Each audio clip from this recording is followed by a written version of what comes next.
बिस्मिल्लाहिर्रहमानिर्रहीम। अस्सलामुअलैकुम। ये शहर यरूशलेम का कोई खामोश और वीरान इलाका था, जहाँ हज़ारों मुर्दों की हड्डियाँ दो पहाड़ों के दरमियान बिखरी हुई थी। एक बुज़ुर्ग पहाड़ की ऊंची चोटी पर खड़े थे और अल्लाह रब्बुल इज़्ज़त की बारगाह में हाथ उठाए दुआ में मसरूफ़ थे। हर मखलूक इस मंज़र को हैरत ज़दा होकर देख रही थी कि अचानक हवाओं में खुनकी बढ़ने लगी और मैदान में बिखरी हुई हड्डियां हरकत में आ गई। इन बोसीदा हड्डियों में गोया जान आ गई और वो आपस में जुड़ने लगे। मौत की इस खौफनाक वादी में ऐसा क्या हुआ जो कौम बनी इसराइल के लिए इबरत का निशान बन गई?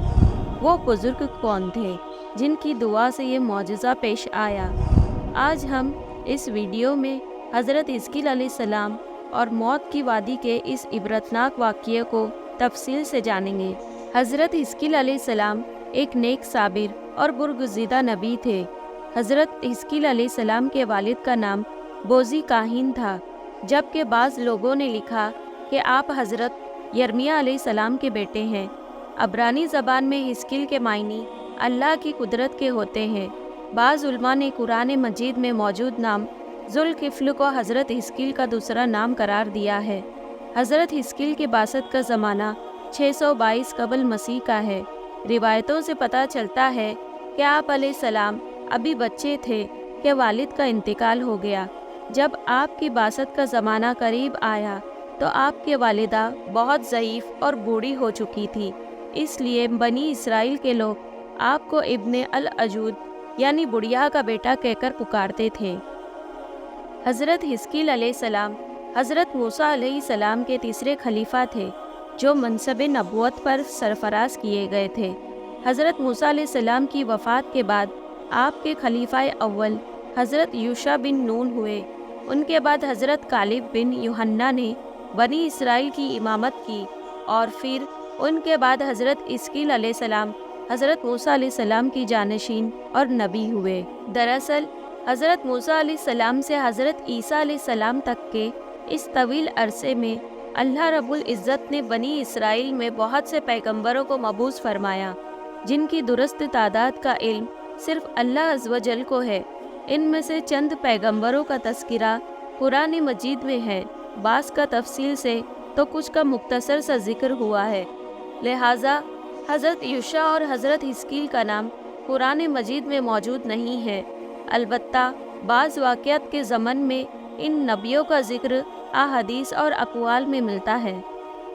जब हज़रत हिज़किय्याह अलैहिस्सलाम नबुवत के ओहदे पर फाइज़ हुए तो उस वक्त बनी इसराइल में सरकशी और नाफरमानी आम थी। झूठ, मुनाफिकत, रिश्वतखोरी, हसद और कीना मुआशरे में सरायत कर चुकी थी। लोग बेहयाई और बदकारी पर फ़ख्र किया करते थे और जुल्म व जबर करके खुश होते थे। बाप दादा के रस्म व रिवाज उनके मज़हब का एक हिस्सा बन चुका था और कौम इतने फ़िरक़ों में बट गई थी कि इनका शुमार मुमकिन न रहा था। इस बदतरीन मुआशरे में हज़रत हिज़किय्याह अलैहिस्सलाम ने तौहीद का परचम बुलंद किया। आप अलैहिस्सलाम ने अपनी कौम के लोगों को सच्चाई और रास्तबाजी की तालीम दी और लोगों को सिराते मुस्तकीम पर चलने की हिदायत की, लेकिन इस वाज़ व नसीहत और तबलीग का उन पर कोई असर न हुआ और वो अपनी रविश पर कायम रहे। लिहाजा आपने बनी इसराइल पर आने वाले अजाब और हौलनाक तबाही से उन्हें आगाह किया। बाइबल में आपसे मंसूबे सहीफ़ा हिज़किय्याह मौजूद है, जो बाइबल की आखिरी किताब है। सहीफ़ा हिज़किय्याह में आपकी पेशन गोई तफसील से मौजूद है। सन 550 कब्ल मसीह में बाबिल के बादशाह बख्ते नसर ने बैतुल मुक़द्दस पर हमला कर दिया, लिहाजा यहूदी खौफज़दा होकर किलाबंद हो गए। हज़रत हिज़किय्याह अलैहिस्सलाम का ख्याल था कि बनी इसराइल की तबाही इनके लिए बतौर सज़ा और सबक है जो खुदा की तरफ से दी गई है।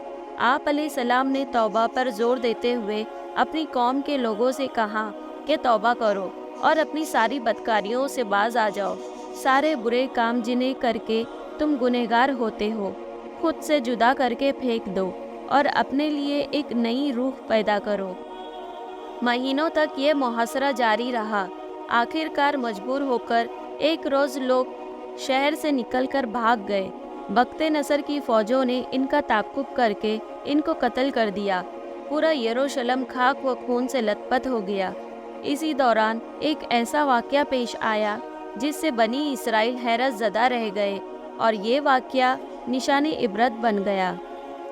वाक़या दरअसल ये है कि हज़रत हिस्कील अलैहिस्सलाम ने बनी इसराइल के बचे हुए लोगों से कहा कि तुम सब तैयार हो जाओ, हम मुशरिकीन से जंग करने जाएंगे ताकि अल्लाह तबारक व तआला के नाम को बुलंद किया जा सके।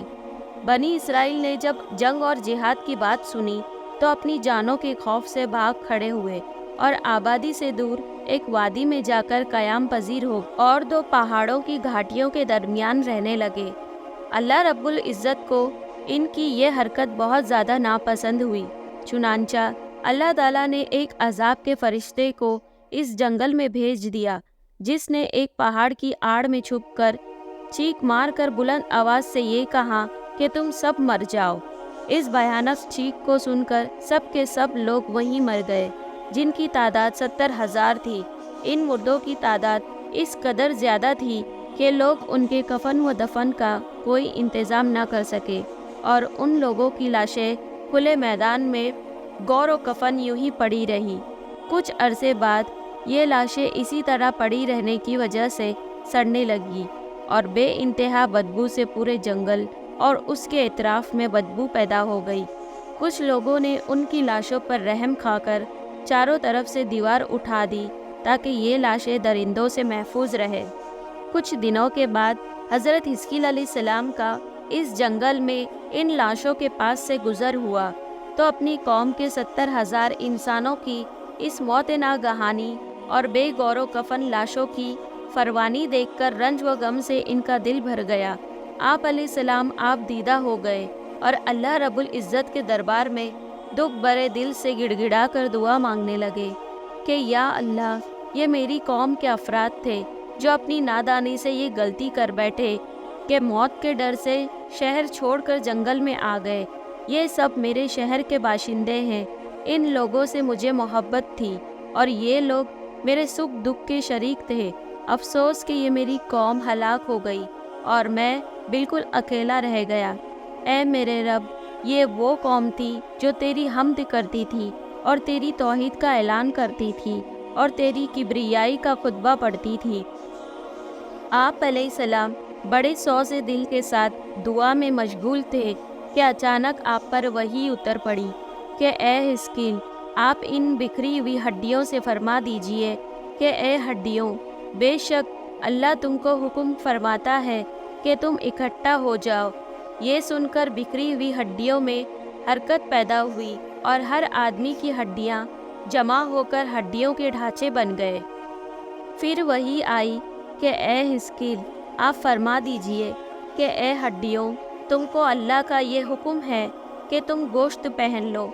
ये कलाम सुनते ही फ़ौरन हड्डियों के ढांचे पर गोश्त चढ़ गए। फिर तीसरी बार ये वही नाजिल हुई कि ए हिस्कील, आप ये कह दीजिए कि ए मुर्दो, अल्लाह के हुक्म से तुम सब उठ खड़े हो जाओ। चुनांचा आप अलैहिस्सलाम की ज़बान से ये कलमात जैसे ही जारी हुए, 70,000 लाशें एकदम उठ खड़ी हुई और तमाम लोग फिर से ज़िंदा हो गए।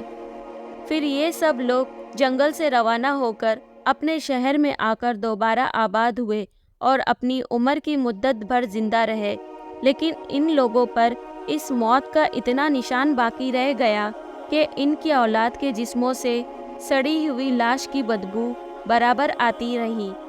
चुनांचा ये असरात आज तक इन यहूदियों में पाए जाते हैं जो उन लोगों की नस्ल से बाकी रह गए हैं। हज़रत हिस्कील अलैहिस्सलाम और मौत की इस वादी के मुताल्लिक इस वाक़या में हमारे लिए एक अजीम पैगाम मौजूद है कि मौत से फ़रार मुमकिन नहीं। इसका एक वक्त मुतय्यन है जिसमें लम्हों की भी कमी या ज़्यादती की भी गुंजाइश नहीं। जैसा कि अल्लाह रब्बुल इज़्ज़त ने फरमाया कि हर जानदार को मौत का जायका चखना है। मौत व हयात तदबीर इलाही के ताबे है और तदबीर इलाही के मुकाबले में कोई तदबीर कारगर साबित नहीं हो सकती।